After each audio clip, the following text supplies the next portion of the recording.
Placido nagsasalita dito, wala po kasing ganda ng ngiti nila ngayon na nakita ka. Wow! Paano yung masasabing mga bias to mga tao? Yan, ang supporters ni Sara, Yan! hindi bayaran. Yan, tama, tama. Sigurado yan. At talagang nagmamahal sa bayan. Di po ba? Maraming salamat po sa pagdating dito. Nandito po ako para suportahan si VP Sara at si Attorney Lopez dahil ako po ay isang babae din na naging biktima ng bullying, harassment ng administrasyon.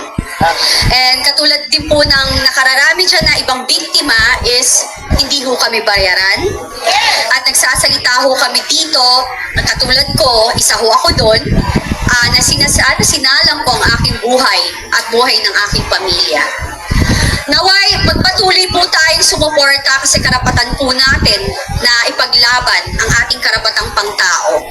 At ako po, ang hinihiling ko lang din po sa inyong lahat is huwag niyo ho lang ding lahatin ang kapulisan at kasundaluhan na masama silang lahat. Hindi po. Kasi marami rin po akong kaibigang taga doon at may mga kamag-anak din po akong taga doon. Kaya alam, may ano tayo, first hand na kaalaman.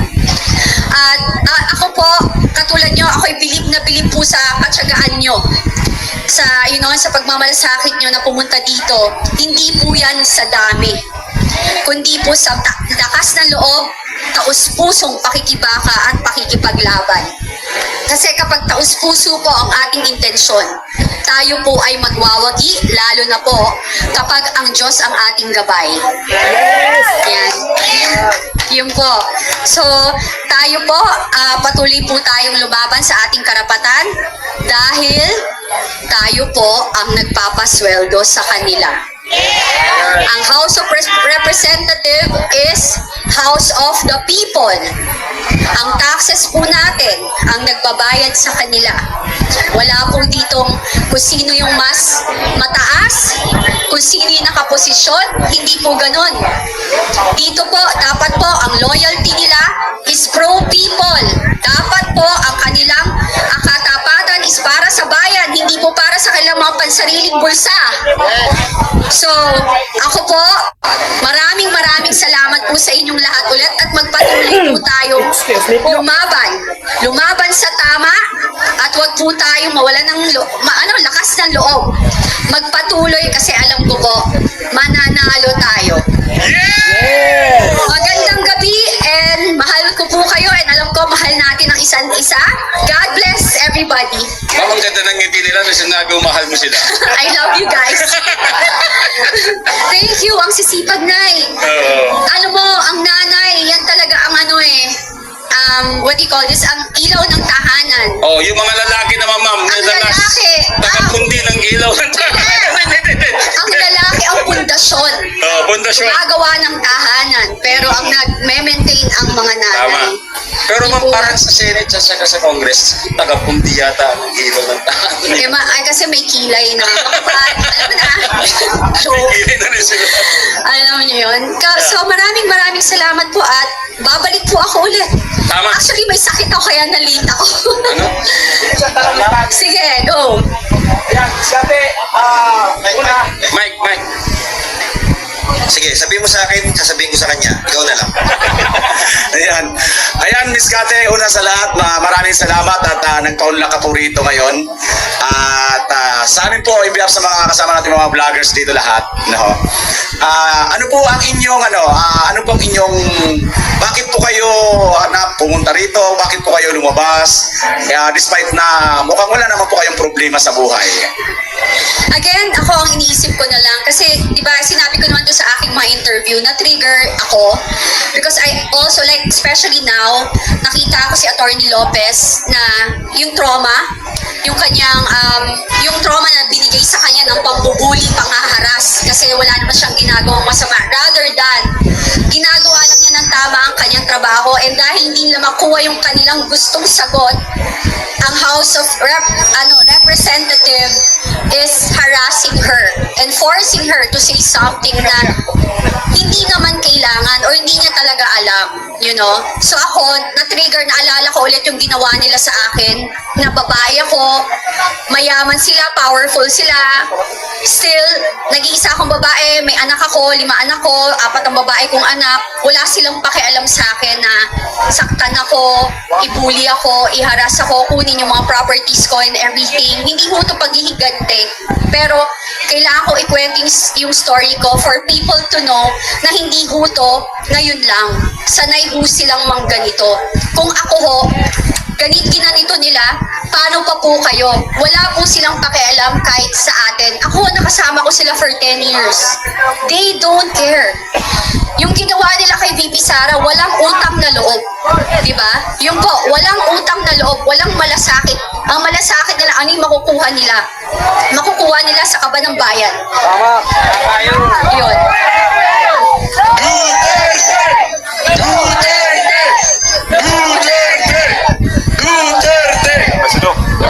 Presido, okay na ako. Yun po. Okay na? Okay na ako. Ay, okay. Okay na? Ay, wala pa. Tanong na? Ayun. Okay. Okay na. Hindi kasi magtatanong sana tapos hindi. Tapos magtatanong sana kasi po na-starstruck sa inyo.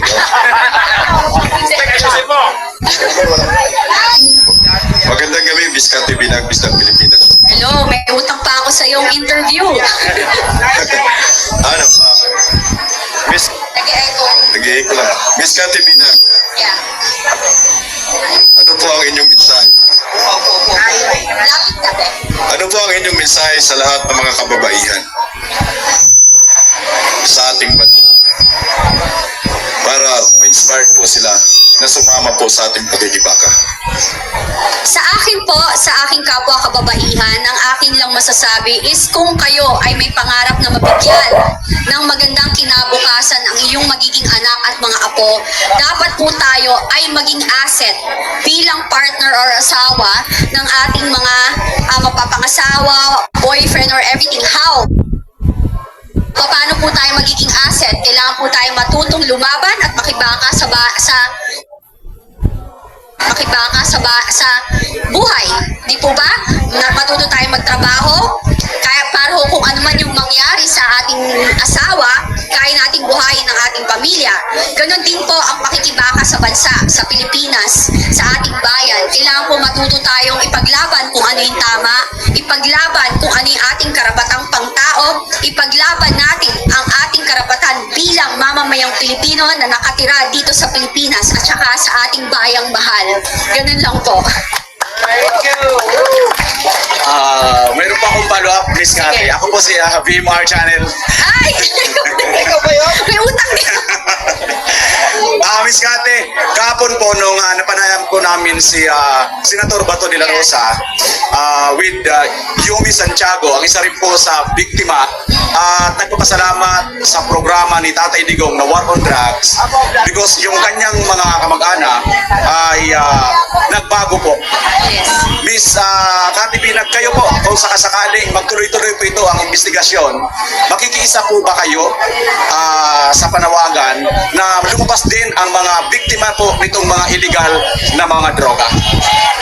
Dapat po, Duterte!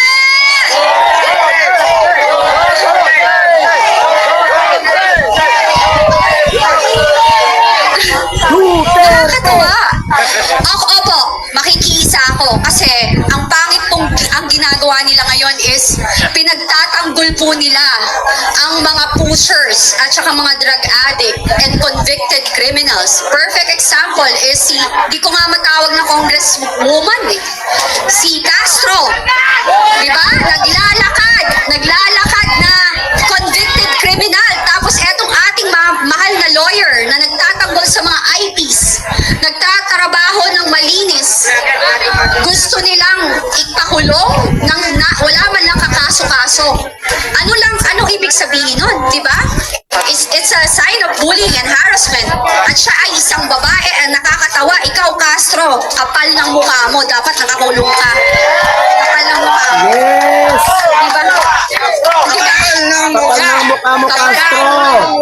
Di ba? Kasi dapat, ang akala ko ba, ang kaliwa is pinagtatanggol niya ang mamamayang Pilipino. Eh bakit siya, sinisira niya or binababoy niya, mga tao na walang kalaban-laban at normal lang at walang posisyon, Then ako, lalaban talaga ako kasi kailangan malaman din nila sa mga biktima. Ako naman, naniniwala ako na ang mga pushers and addict pwedeng magbago. Pero choice nila, kapag nanatili silang pushers and addict at namerwisyo sila sa lipunan, di ba? Kaya maraming namatay, na rape ng addict, pusher, na, maraming pinagbentahan ng droga, kaya kumalat ang addict. Alam ko mahirap ang buhay, pero choice po natin, pumili ng magkaroon ng trabaho na matino at maayos. Miss Cathy, kasi sa group chat natin sa Die Hard nandoon ka.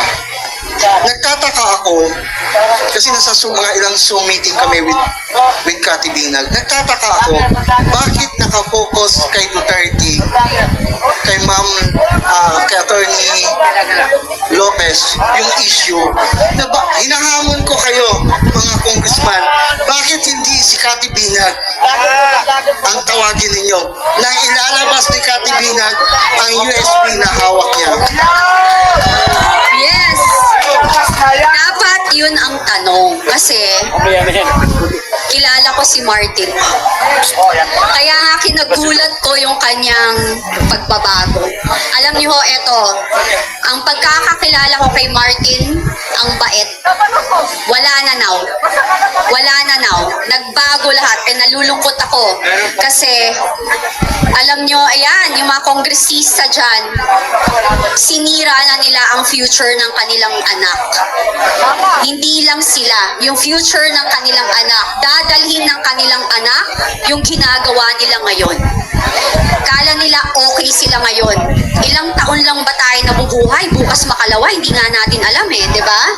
So, yung protection nila is habang nakaposisyon sila. Hanggang kailan yan? Di po ba? And lahat sa politics, sa politika, lahat ho ay temporary lamang. Wala hong permanente. And sa ginawa nila, sinira nila yung kanilang pagkatao. Dapat naway, lalo yung matatanda dyan. Huwag na tayo magpaka-plastic dito. Alam nyo, total si Abante ginagamit niya ang Panginoon. Nakikita ng Diyos lahat kung ano ang katotohanan. Yung nangyayari hong masasama ngayon, sa totoo lang, kagustuhan mo ni Lord to. Para po makita talaga natin kung ano yung totoong nangyayari sa ating bansa. Mataas na bilihin, bagyo, yung flood control projects. Alam mo, eto pa, kine-question nila ang confidential fund. Lahat ng politician ay nagtatrabaho sa gobyerno ay may confidential fund. So ang hamon ko sa Quadcom, buksan natin ang libro ng lahat. Lahat na may confidential fund, buksan natin. Kung kini-question nyo ang confidential fund ni Bibi Sara, you want to be fair and square? Maging transparent tayo. At natin, lahat, kung wala kayong tinatago. Yun lang po. Miss Cathy Binag, follow-up question na po. Balikan lang ho natin yung issue sa drugs tungkol po kay Bongbong Marcos. Kung ipatawag po ba kayo sa Quadcom, haharap po ba kayo upang isalaysay po ninyo yung personal encounter po ninyo kay Bongbong Marcos na gumagamit po ng ipinagbabawal na gamot? Haharap ako, pero hindi ako pipirma ng, waiver. You know why? Because I know for a fact na yan ang gusto nilang mangyari. Mako-contempt ka, bababoy. Hindi ako takot sa baboy yan, nababoy ako for 10 years po. Pero lalaban ako ng harapan. Pag sinigawan ako, sabihin ko, wala kayong karapatang sigawan ako. Wala kayong karapatang sigawan ako. Hindi ako pumunta dito para bastusin nyo. Yan ang issue! Diba? Yung po yun. Kasi nasira ho ang Kongreso sa ginagawa nila. Hindi naman ho lahat ng kongresista. Nandiyan nga po si Congressman Marcoleta. Diba? Nagsusupport nga, nagagalit sa ginagawa nila. Pero, ang akin, ang hamon ko sa mga kongresista, tumayo po kayo. Magkaroon ho kayo ng backbone at mga bayag. Sa mga kababaihan, maging babae ho kayo.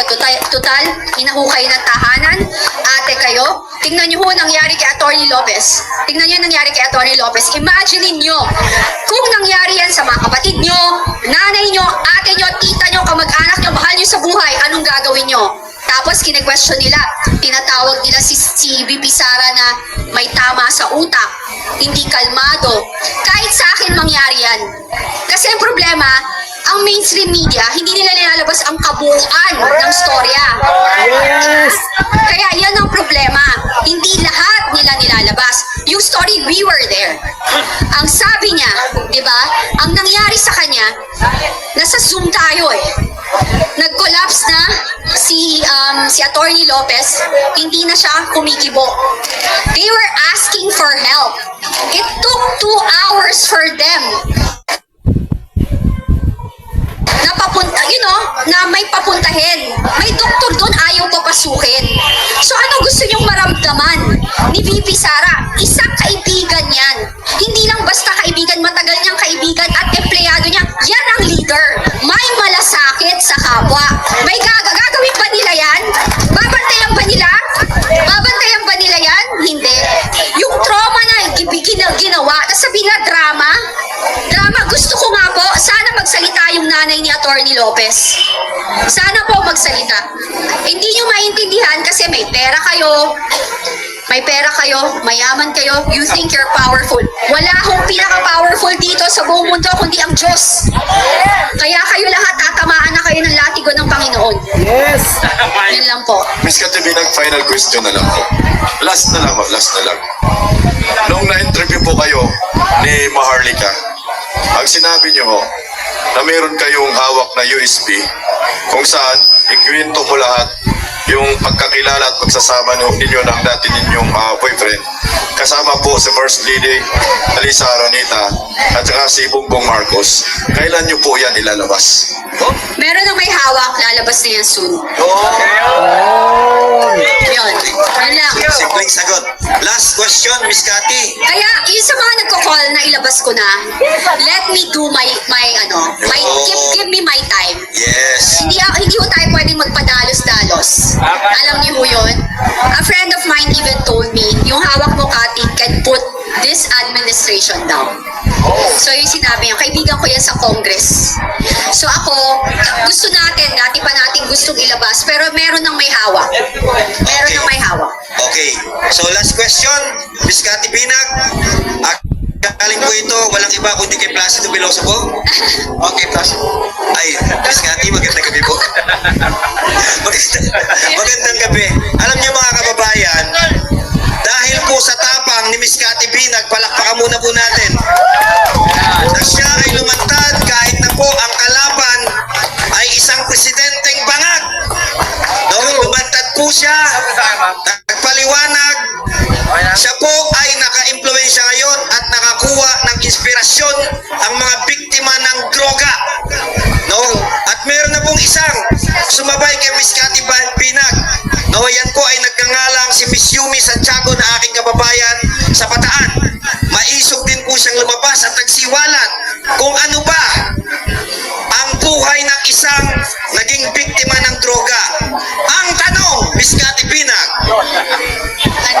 kung sakali ba na mas marami pang may inspire sa inyong matapang na paglantad at kayo ay higayating pangunahan na magsilabas at manawagan sa ating gobyerno ng isang masusing investigasyon, titindigan nyo ba ang mga biktima ng illegal na droga?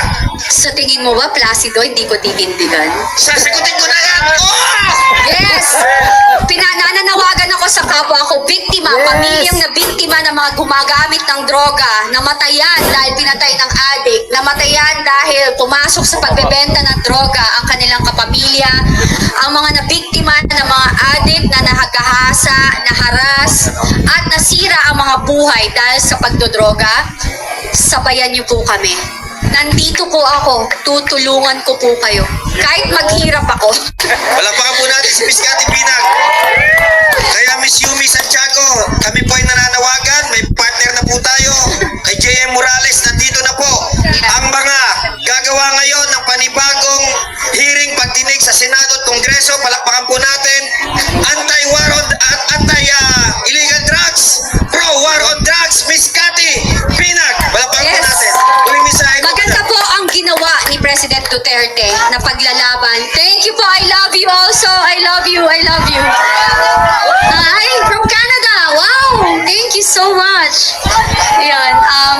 Maganda po ang ginawa ni President Duterte sa war on drugs. And again, sabi ko, hindi ko tinatanggal yung gusto, yung kasabihan or yung paniniwala na ang tao ay may pagbabago.